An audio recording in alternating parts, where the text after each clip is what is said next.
जो हो गया उसे सोचा नहीं करते, जो मिल गया उसे खोया नहीं करते। सफलता भी उन्हें हासिल होती है जो वक्त और हालात पर रोया नहीं करती।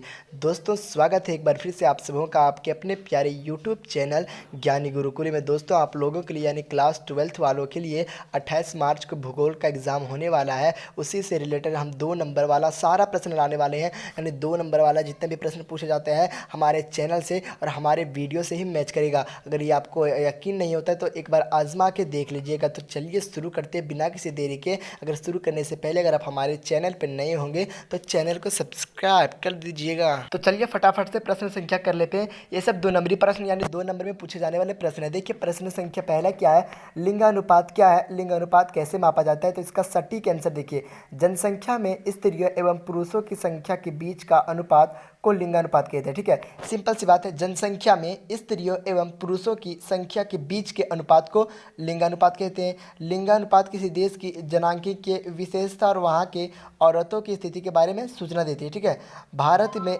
प्रति 1000 पुरुषों पर महिलाओं की जनसंख्या को लिंगानुपात के रूप में मापा जाता है। ठीक है, तो लिंगानुपात बराबर लिख दीजिएगा नीचे में, लिंगानुपात बराबर स्त्रियों की संख्या बट्टे पुरुषों की संख्या गुना 1000। आपको 2 नंबर आसानी से मिल सकते हैं। ये प्रश्न 3 नंबर में भी पूछा जा सकता है।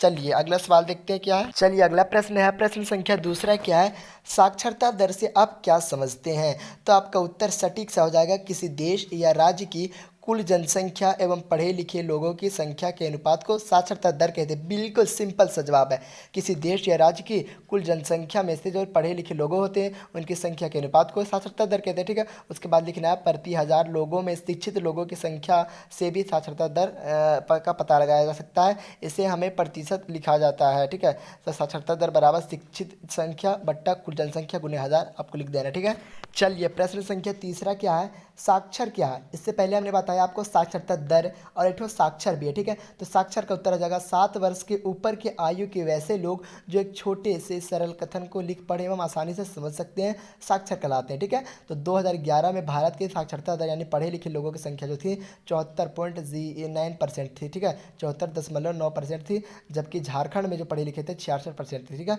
अगला सवाल क्या है, वृद्धि और विकास में अंतर बताए। बहुत ही इंपॉर्टेंट सवाल है, आप इसे कर लीजिएगा। वृद्धि किसी वस्तु इकाई या दशा में होने वाले मात्रात्मक परिवर्तन को वृद्धि कहते हैं। ठीक है, किसी वस्तु इकाई या दशा में होने वाले मात्रात्मक परिवर्तन को वृद्धि कहते हैं। इसका चिन्ह धनात्मक और ऋणात्मक दोनों हो सकता है। ठीक है, याद रखिएगा। जैसे कोई बालक टेस्ट की पहली परीक्षा में 40 अंक प्राप्त करता है, दूसरी परीक्षा में 60 और तीसरी परीक्षा में 100 अंक, इनमें समय के अनुसार होने वाले परिवर्तन को वृद्धि कहा जाता है। ठीक है, आप कर लीजिए, बहुत ही सिंपल सा जवाब है। अगला सवाल इसी में देखिए, वृद्धि हमने बता दिया। विकास के बारे में विकास के बारे में आपको यूँ लिखना है कि विकास किसी समय के संदर्भ में होने वाले गुणात्मक परिवर्तन है।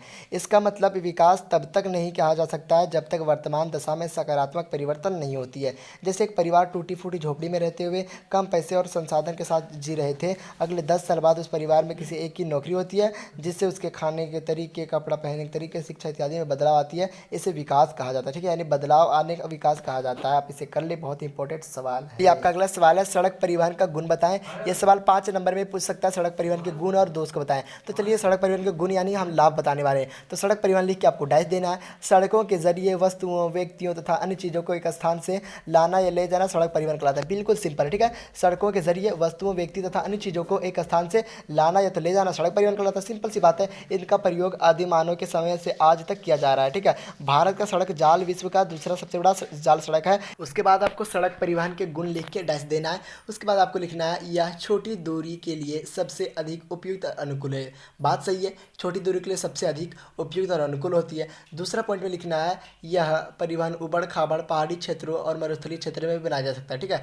यह जो परिवहन है उबड़ खाबड़ यानी कोई भी क्षेत्र में, मरुस्थलीय क्षेत्रों, पहाड़ी क्षेत्रों, हर जगह बनाया जा सकता है।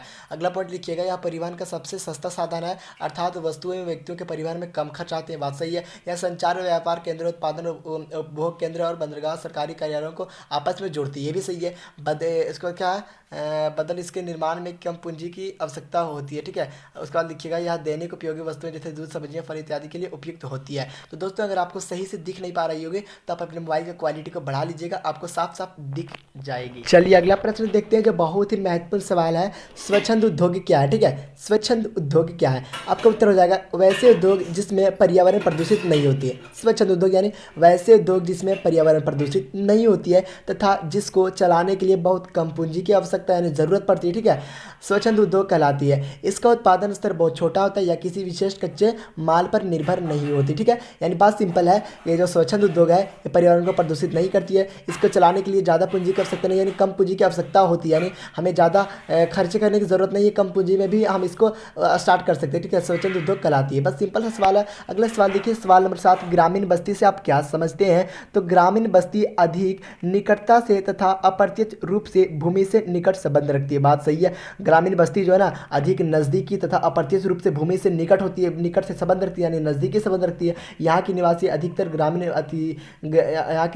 अधिकतर प्राथमिक गतिविधि में लगे होते हैं, ठीक है, जो ग्रामीण लोग होते हैं प्राथमिक गतिविधि में लगे होते हैं। अगला सवाल, सवाल नंबर 8 क्या है, जो 2022 में पूछा गया प्रश्न, 2011 का जनगणना के अनुसार भारत की जनसंख्या कितनी है? तो 121 करोड़। आपका अगला सवाल, सवाल नंबर 9 देखिए, आधारभूत उद्योग क्या है?